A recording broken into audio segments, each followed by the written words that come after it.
అందరూ కూడా దయచేసి కూర్చోండి. వెనకాల ఉన్న వాళ్ళందరూ కూడా ఒక్క నిమిషం పాటు కళ్ళు మూసుకుని కూర్చుందాం. ఎందుకంటే కళ్ళు ఎప్పుడైతే మనం మూసుకుంటామో మనం ప్రసన్న చిత్తులం అవుతాం, ప్రశాంతంగా తయారవుతాం. అప్పుడే చెప్పిన విషయాల్ని అవగాహన చేసుకోవడానికి, ఆస్వాదించడానికి కుదురుతుంది. అందరూ కూడా కళ్ళు మూసుకుని ఒక అర నిమిషం పాటు కూర్చోండి దయచేసి.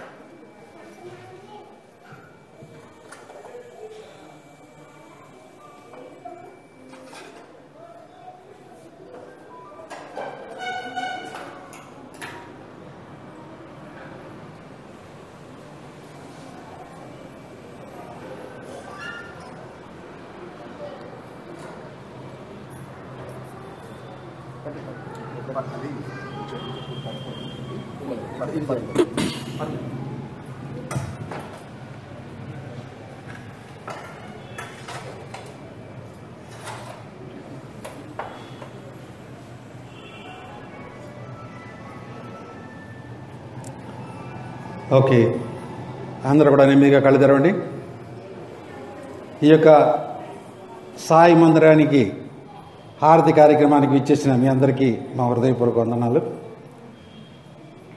ఇవాళ ధ్యానం గురించి మనం తెలుసుకుందాం. ఇందాక ఆయన మాట్లాడుతూ ఆత్మను తెలుసుకోవాలంటే మనం హెల్దీగా ఉండాలి, ప్రశాంతంగా ఉండాలి. ప్రశాంతంగా ఉన్నప్పుడే మన ఆత్మను తెలుసుకోగలం. అందుకోసం ఫాస్టింగ్ చేయకూడదని చెప్పారు, సాయిబాబా గారు చెప్పింది అది. సో ఇవాళ మనం ఆ ధ్యానం గురించి తెలుసుకుందాం. ధ్యానం ఎలా చేయాలి, ధ్యానం వలన వచ్చే లాభాలు ఏమిటి, ధ్యానం అంటే ఏమిటి అనే విషయం గురించి తెలుసుకుందాం. ముందుగా పరమాత్ముడు మనకి మానవ జన్మనిచ్చాడు, అవునా కదా? ఇంతకుముందు ఎన్నో జన్మలు ఎత్తాం. దానికి ముందు జంతువుల కింద రకరకాలుగా పుట్టి చివరికి మానవ జన్మని ఎప్పుడు ఇచ్చాడంటే, ఎప్పుడైతే మనకు అర్హత వచ్చిందో ఇచ్చాడు. ఈ మానవ జన్మ యొక్క పరమార్థం ఏమిటంటే పరమాత్ముని, మన ఆత్మని తెలుసుకుని పరమాత్ముని తెలుసుకోవడానికే మనకి మానవ జన్మ ఇవ్వబడింది.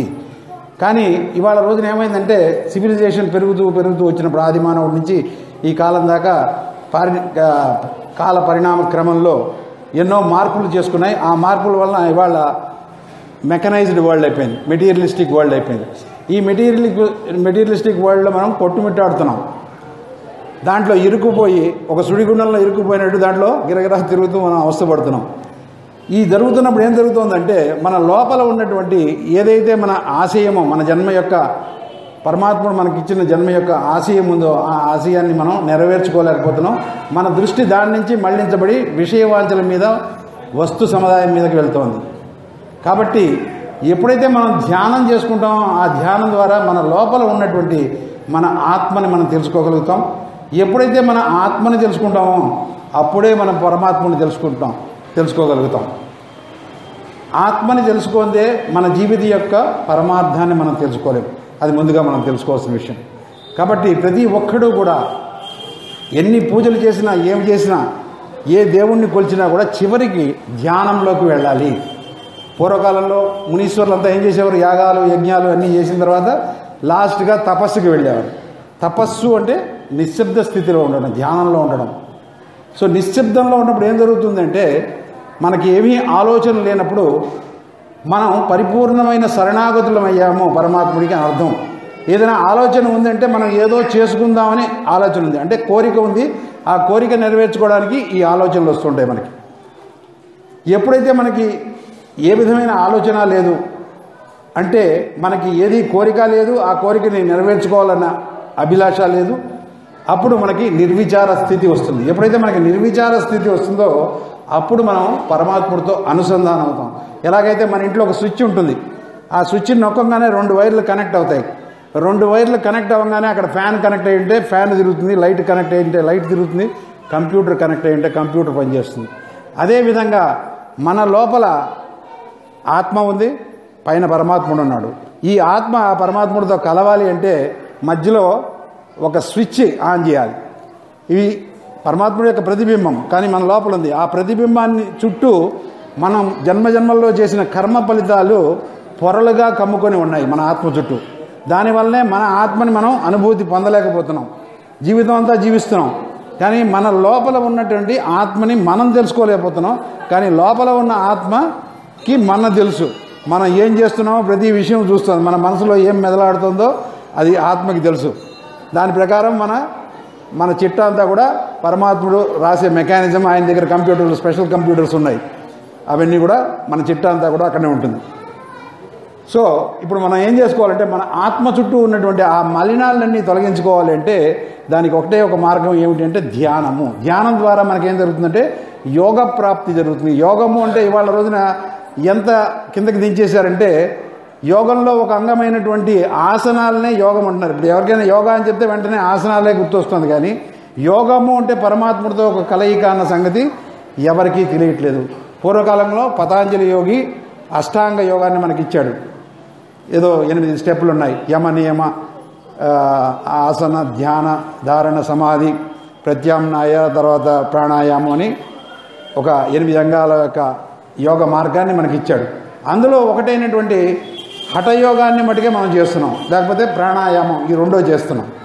కానీ యోగము అంటే అంతర్గతంగా మన శరీరంలో పరమాత్ముని యొక్క ప్రేమశక్తి, అమ్మవారి శక్తి గౌరీమాత రూపంలోనూ కుండలిని మాత రూపంలోనూ మన యొక్క వెన్నుపూస కింద భాగాన చివరి ఎముకని శాక్రం బోన్ అంటారు. గ్రీక్ వర్డ్ శాక్రం అంటే అది తెలుగులోకి ట్రాన్స్లేట్ చేస్తే పవిత్రమైన ఎముక. ఆ పవిత్రమైన ఎముకలో మనం యొక్క పరమాత్ముడి యొక్క ఆ ప్రేమశక్తి ఉంది, అమ్మవారి యొక్క శక్తి ఉంది. ఆ శక్తిని ఎప్పుడైతే మనం జాగృతం చేసుకుంటామో ఆ శక్తి మన యొక్క వెన్నుపూస ద్వారా మన శరీరంలో 7 శక్తి కేంద్రాలు ఉంటాయి. మూలాధారం, స్వాధిష్టానం, నాభి, అనాహత, విశుద్ధి, ఆజ్ఞా శాస్త్రాలు అని చెప్పి ఆ శక్తి కేంద్రాల ద్వారా మన శరీరానికి అంతా కూడా ఎనర్జీ సప్లై అవుతూ ఉంటుంది.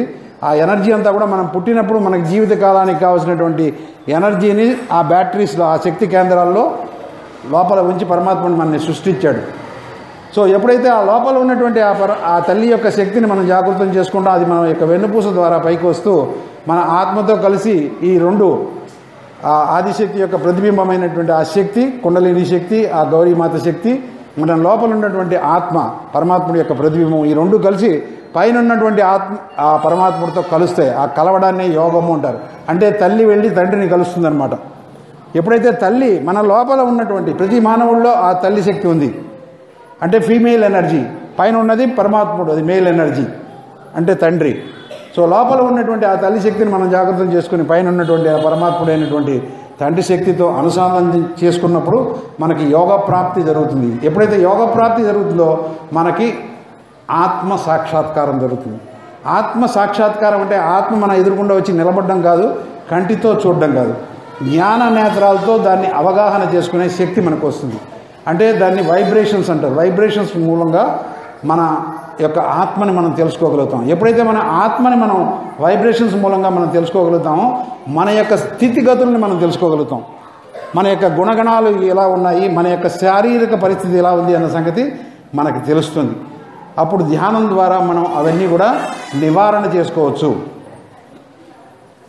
సో లోపల ఉన్నటువంటి శక్తిని మనం జాగృతం చేసుకుని పరమాత్మ శక్తితో అనుసంధానం చేసుకుంటే మన జన్మ చరితార్థం అవుతుంది. ఎందుకంటే ఎప్పుడైతే మనం పరమాత్ముడితో అనుసంధానం అవుతామో అమ్మ వెళ్ళి కింద నుంచి పైకి వెళ్తుంది కదా, పైకి వెళ్ళినప్పుడు మనలో ఉండే లోటుపాట్లు, మన ప్రతి అణువులో ఉండే లోటుపాట్లని ఆవిడ శుద్ధం చేసి ఇంకా మిగిలిన కర్మ ఫలితాలు ఏమైనా ఉంటే వాటిలన్నింటినీ తీసుకెళ్ళి పరమాత్ముడికి సమర్పిస్తుంది. స్కానింగ్ రిపోర్ట్లో సమర్పించినప్పుడు పరమాత్ముడు తదాస్తు అంటాడు. తదాస్తు అనగానే మన యొక్క సమస్యలన్నీ కూడా సమసిపోతాయి. ఇది మెకానిజం. మంత్రము, యంత్రము, తంత్రము అంటారు. మంత్రం చెబితే ఆ యొక్క శక్తి జాగృతం అవుతుంది. యంత్రము అంటే ఈ కుండలిని శక్తి, గౌరీమాత శక్తి, పరమాత్ముడి యొక్క ప్రేమ శక్తి. దాన్ని ఆన్ చేసుకుంటే దాని తర్వాత మన శరీరంలో సూక్ష్మ శరీరం ఉంది. అంటే ఈ స్థూల శరీరాన్ని నడిపించే ఒక సూక్ష్మ శరీరం ఉంది. ఆ సూక్ష్మ శరీరాన్నే తంత్రము అంటారు. తంత్రము అంటే mechanism, the mechanism that runs this physical body. So ఆ యొక్క తంత్రాన్ని కూడా మనం తెలుసుకోవాలి. అది ఎప్పుడు జరుగుతుందంటే లోపల ఉన్న ఆత్మని మనం ఎప్పుడైతే అవగాహన పొందుతామో మన లోపల ఉన్నటువంటి ఆ తంత్రం, ఆ మెకానిజాన్ని మనం తెలుసుకోగలుగుతాం. ఆ యంత్రము ఏదైతే ఆ శక్తిని మనం జాగృతం చేసుకున్నాం కదా, ఆ శక్తి, ఆ యంత్రం కూడా జాగృతం అవుతుంది. ఇప్పుడు మనం శ్రీచక్రం, లలితా చక్రం అంటారు, దాన్ని యంత్రం అంటారు కదా, అదే ఆ శక్తినే యంత్రం అంటారు అన్నమాట. సో ఆ శక్తిని మనం ఎప్పుడైతే జాగృతం చేసుకుంటాం మనని మనం తెలుసుకోగలుగుతాం, మన ఆత్మను తెలుసుకోగలుగుతాం, పరమాత్మను తెలుసుకోగలుగుతాం. దాంతోపాటు మనలో ఉన్నటువంటి లోటుపాట్లు ఫిజికల్గా, మెంటల్గా, ఎమోషనల్గా, ఆధ్యాత్మిక పరంగా, శారీరక పరంగా ఏవేవి లోట్లు ఉన్నాయో అవన్నీ కూడా మనకి మనంగా తెలుసుకుని వాటిలన్నింటినీ కూడా సరి చేసుకోగలుగుతాం. కాబట్టి ఆ యొక్క శక్తిని మనం జాగృతం చేసుకోవాలి. అదేవిధంగా పరమాత్ముడు విష్ణుమూర్తి 10 దశావతారాలు తీసుకుని వచ్చారు. అదేవిధంగా షిరిడీ సాయినాథ్ కూడా ఆదిగురు దత్తాత్రేయ అయినటువంటి మొదటి ఆదిగురువు మన అందరికీ తెలుసు. విష్ణుమూర్తి, బ్రహ్మ విష్ణు మహేశ్వరుల యొక్క అంశతో ఆయన ఆదిగురువు సృష్టింపబడ్డాడు. దాని తర్వాత ఆయన 10 అవతారాలు ఎత్తారు. 10వ అవతారమే మనకి షిరిడీ సాయినాథుడి యొక్క అవతారం. సో ఈ విధంగా సకల దేవతలు డిఫరెంట్ టైమ్స్లో అమ్మవారు కూడా 1000 సార్లు మన భూమి మీద జన్మ తీసుకున్నాడు, మనల్ని కాపాడడానికి, రాక్షసుల నుంచి మనల్ని కాపాడడానికి. ఇవాళ రాక్షస స్వరూపంలో లేరు. వాళ్ళు మంచి వాళ్ళగా మన ఫ్రెండ్స్గా తిరుగుతూ మనలో దూరి మనకి సమస్యలు, మన హృదయంలోకి దూరి, మన బుర్రలోకి దూరి మనకి సమస్యలు క్రియేట్ చేస్తున్నారు. సో రాక్షసుని పూర్వం అయితే రాక్షసుని సెపరేట్గా చంపేసేవాడు. ఇప్పుడు రాక్షసుని చంపాలంటే వాడు మన బుర్రలోకి, మన హృదయంలోకి దిగిపోయాడు. అప్పుడు మన చంపాల్సి వస్తుంది. సో పరమాత్ముడికి కూడా క్వశ్చన్ వచ్చింది, ఇప్పుడు ఈ రాక్షసుని ఎలా తీయడం అంటే దాన్ని తీసుకోవాలంటే మనమే ప్రయత్నించుకోవాలి. సో మనం ప్రయత్నించుకోవాలంటే ఎలా ప్రయత్నించుకోవాలంటే మన లోపల ఉన్నటువంటి ఆ అమ్మవారి శక్తిని ఎప్పుడైతే మనం జాగృతం చేసుకుంటామో మంచి చెడు యొక్క విచక్షణ జ్ఞానం మనలో పెరుగుతుంది. ఎప్పుడైతే మంచి చెడు యొక్క విచక్షణ జ్ఞానం వస్తుందో ఆ చెడునంతా కూడా మనమే నిర్మూలించుకోగలుగుతాం. అదే సమయంలో ఎప్పుడైతే మనం ఆ మంచిని తెలుసుకుంటామో ఎవరైతే రాక్షసులు ఉన్నారో వాళ్ళందరూ కూడా ఎక్స్పోజ్ అయ్యి వాళ్ళందరూ కూడా బయటికి వెళ్ళిపోతారు. అప్పుడు మనం ఒక మంచి మనిషిగా, ఒక సద్గురువుగా, మంచి మనిషి అయిన తర్వాత ఏమవ్వాలి, మనం ఏదైతే పొందామో అది ఇతరులకు పంచిపెట్టాలి. అదే సద్గురు. మొదట మనం స్వయం గురువుగా తయారవ్వాలి, దాని తర్వాత మనం ఇతరులకి గురువుగా తయారవ్వాలి. సో ఇదంతా చేసుకోవాలంటే లోపల ఉన్నటువంటి శక్తిని జాగృతం చేసుకోవాలి. ఈ శక్తిని జాగృతం చేసుకోవడానికి ఈ ఫోటోలో ఉన్నది ఒక మనిషి ధ్యానంలో ఉన్నాడు. లోపల ఉన్నటువంటి సూక్ష్మ వ్యవస్థ యొక్క డయాగ్రామ్ కూడా మనకి ఇవ్వబడింది. మూలాధార చక్రం, స్వాధిష్టాన చక్రం, నాభి చక్రం, దాని చుట్టూ భవసాగరం అంటారు. ఈ భవసాగరంలోనే గురువుల యొక్క ప్రమేయం ఉంటుంది. ఈ భవసాగరాన్ని ఈదడానికి మనకి జ్ఞానాన్ని ఇచ్చేది గురువు. అర్థమైంది కదండి. ఆ గురువు సహాయంతోనే మనం ఆ యొక్క శక్తిని నాభి చక్రం నుంచి స్వాధిష్టాన చక్రానికి మనం దాటగలుగుతాం. అది బ్రిడ్జ్ అనమాట. ఆ బ్రిడ్జి దాటాలంటే భవసాగరం నుంచి దాటాలి, దానికి గురువు ఉండే తీరాలి. Without Guru nobody can progress. అందుకనే మనం ఒక్కొక్క గురువుని తీసుకుని ఆయా కాలమానాల్లో డిఫరెంట్ గురువులు వచ్చారు. ఈ 10 అవతారాల్లో 1, 2, 3 చెప్తాను, అన్నీ చెప్పడానికి వీల్లేదు. ఎందుకంటే కొంతమందికి కన్ఫ్యూషన్ వస్తుంది, కొంతమందికి ఇదవుతారు. మొదటి అవతారం వచ్చి రాజా జనక. ఆదిగురు దత్తాత్రేయ తర్వాత రాజా జనక, సీతామహాలక్ష్మి యొక్క తండ్రి, ఆయన మొదటి అవతారం. దాని తర్వాత చాలామంది వచ్చారు. దాని తర్వాత ప్రాఫెట్ మహమ్మద్ కూడా ఈయనకి ముందు వచ్చిన గురువే. దాని తర్వాత గురునానక్, దాని తర్వాత షిరిడీ సాయినాథ్. ఇలాగా అవన్నీ వచ్చాయి. అవన్నీ చెప్తే మీకు కన్ఫ్యూజ్ అవుతారు. అందువలన వాటిల్లోకి మనం ఎక్కువ పోవద్దు. మనకు తెలుసుకోవాల్సిన విషయం ఏమిటి అంటే మన లోపల ఒక ఆత్మ ఉంది. ఆ ఆత్మను తెలుసుకోకుండా మనం జీవిస్తున్నాం. ఏదో పుస్తకాలు చదువుతున్నాం, అది చేస్తున్నాం, ఏవో రకరకాల ప్రక్రియలు చేస్తున్నాం. ఈ ప్రక్రియలన్నీ చేసినా కూడా మనకి ఎన్నో విధమైన సమస్యలు వస్తున్నాయి. కానీ ఏ సమస్య లేకుండా, ఏ సమస్య ఉన్నా కూడా అది సమస్యగా తీసుకోకుండా చిదానందంలో, సచ్చిదానందంలో, పరమానందంలో, ఆత్మానందంలో ఉండాలి అంటే మనం మన లోపల ఉన్నటువంటి ఆత్మని తెలుసుకునే తీరాలి. ఆత్మని తెలుసుకోవాలంటే లోపల ఉన్నటువంటి అమ్మవారి శక్తిని జాగృతం చేసుకోవాలి. అమ్మవారి శక్తిని జాగృతం చేసుకుని ఆత్మతో విలీనం చేసి పరమాత్ముడితో విలీనం చేసినప్పుడు మనకు యోగం ప్రాప్తిస్తుంది. ఆ యోగం ద్వారా ఆరోగ్యం వస్తుంది. 7 చక్రాలు ఉన్నాయి కదా మన శరీరంలో, అందులో 6 చక్రాలు మన శరీరంలో ఉండే అవయవాలతో కనెక్ట్ అయి ఉంటాయి.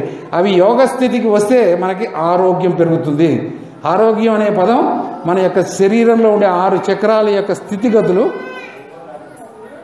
మెరుగైన పరిస్థితిలో ఉంటే ఆరోగ్యంగా ఉంటుంది. అలాగే ఇంగ్లీష్లో డిస్ఈజ్ అంటారు. అంటే మన సమతుల్య స్థితిలో లేనప్పుడు, ఇన్బ్యాలెన్స్గా ఉన్నప్పుడు మనకి వ్యాధి వస్తుంది. ఎప్పుడైతే బ్యాలెన్స్లో ఉంటామో మనకి బ్యాలెన్స్లో ఉంటాం. అలాగే యోగంలో మనం జనరల్గా ప్రతి మానవుడు కూడా పాస్ట్ ఫ్యూచర్లో ఉంటుంటాడు. అలా పాస్ట్ అండ్ ఫ్యూచర్లో ఉండకుండా మనం ప్రజెంట్ వర్తమానంలో ఉంటేనే మనం సరి అయిన మార్గంలో వెళ్ళగలం, బ్యాలెన్స్డ్గా ఉండగలం.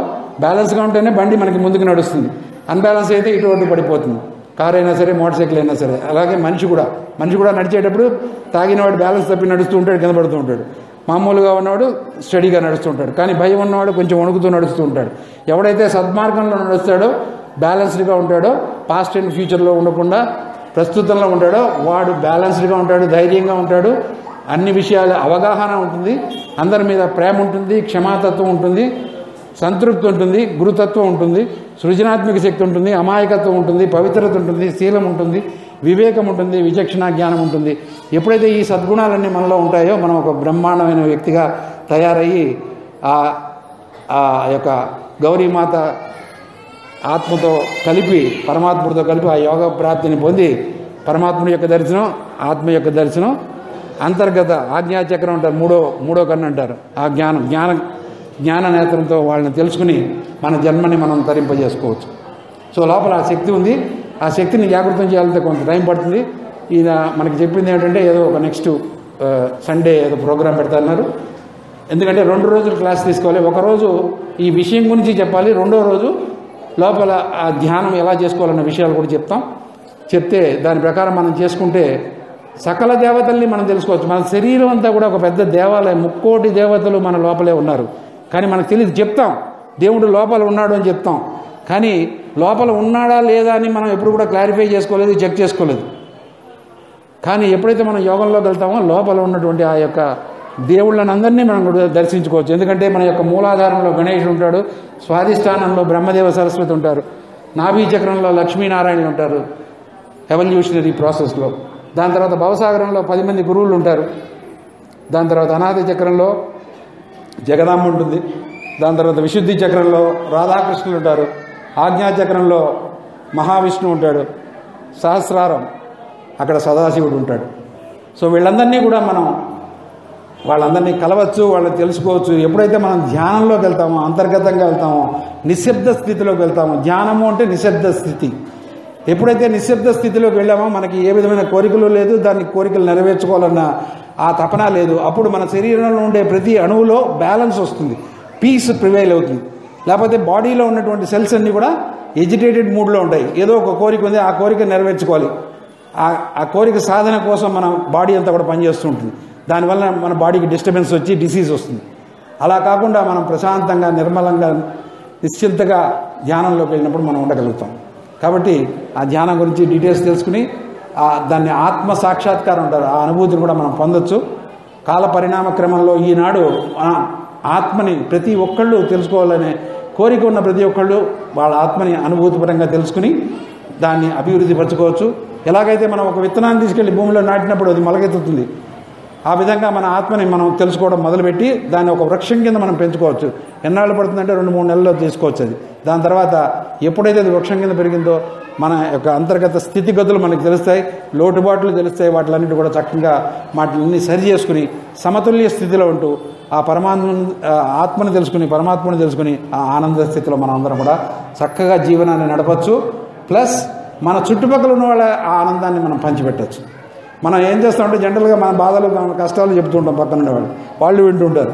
వాళ్ళకున్న ప్రాబ్లం కాకుండా ఈ ప్రాబ్లం ఒకటి ఎక్స్ట్రా వినేసి సమస్యల్లోకి వెళ్తుంటారు. అలా కాకుండా మనం ఎప్పుడు సదా ఆనంద స్థితిలో ఉంటూ అందరినీ ఆనంద స్థితిలో ఉంచుతూ లోక కళ్యాణం కోసం మనం జీవించవచ్చు. అతి సులువైన మార్గాన్ని శ్రీ మాతాజీ నిర్మలాదేవి గారు మన గురువు అయినటువంటి ఆవిడ ఇచ్చారు. ఇందులో కొంతమంది అనుకోవచ్చు, నేను ముస్లిము, నేను హిందూ, నేను క్రిస్టియను, లేకపోతే నేను సాయిబాబాని ఫాలో చేస్తున్నాను, నేను గణేషుని పూజిస్తున్నాను, నేను లక్ష్మీదేవిని పూజిస్తాను, నేను వెంకటేశ్వర స్వామిని పూజిస్తాను. అంతమంది లేరండి. వాళ్ళంతా కూడా different aspects of the God almighty. ఇప్పుడు Mahalakshmi, Mahasaraswati, Mahakali. Mahakali is the destroyer of evil. Mahasaraswati is the giver of knowledge. Mahalakshmi is the giver of ascent. ఆధ్యాత్మిక ఉన్నది ఇచ్చేదే మహాలక్ష్మి, డబ్బులు ఇచ్చేది కాదు. డబ్బులు అనేది ఆధ్యాత్మిక ఉన్నతి ఎప్పుడైతే వస్తుందో మనకి కావలసిన సౌకర్యాలు, వస్తు సంపద కానీ లేకపోతే ధన సంపద కానీ. అందుకనే లక్ష్మిలో ధాన్యలక్ష్మి, గజలక్ష్మి, ఇంకేవో రకరకాల యోగలక్ష్మి, రకరకాల పేర్లు ఉన్నాయి. లక్ష్మి అంటే మనం ఫైనల్గా ఏం చేసామంటే రూపాయి బిళ్ళ పెట్టాం, అది కాదు. లక్ష్మి అంటే మనకి ఉద్ధానాన్ని ఇచ్చేది లక్ష్మి. సో ఇవన్నీ కూడా మన శరీరంలో అంతర్నిర్మితమైంది. మహాకాళి శక్తి మనకి మన యొక్క ఎడమ పార్శ్వంలో ఈ ఇడ నాడిలో ఉంటుంది. మహాసరస్వతి యొక్క శక్తి మన యొక్క పింగళ నాడి రైట్ సైడ్ ఉంటుంది. మహాలక్ష్మి సుషుమ్న నాడిలో ఉంటుంది. ఇంతమంది దేవతలు ఉన్నారు. వీళ్ళందరినీ మనం స్వయం అనుభూతితో తెలుసుకోవాలి, కానీ పుస్తకాలతో చదవడం కానీ లేకపోతే ఎవరో ఏదో చేసినా కూడా దానివల్ల మనకు కాదు. ఎందుకంటే ఒక లడ్డూ తీసుకుని ఇలా చేయాలి అని చెప్తే లాభం లేదండి. ఆ లడ్డూని తీసి నోట్లో వేసుకుంటేనే దాని యొక్క గొప్పతనం తెలుస్తుంది. అదేవిధంగా మన లోపల ఉన్నటువంటి ఈ సకల దేవతలని మనం మన స్వయం అనుభూతితో, పక్కవాడికి అనుభూతి వచ్చి ఉండొచ్చు, మనకేం ప్రయోజనం లేదు. మన స్వయం అనుభూతితో మనం తెలుసుకున్నప్పుడే మనం పరమాత్మతో పరిపూర్ణంగా అనుసంధానమై ఆ యొక్క బెనిఫిట్స్ అన్ని పొంది జన్మని ధన్యం చేసుకోవచ్చు. ఓకే అండి, right. Thank you very much sir for giving us this opportunity to give you the introductory lecture here. Shivshankar.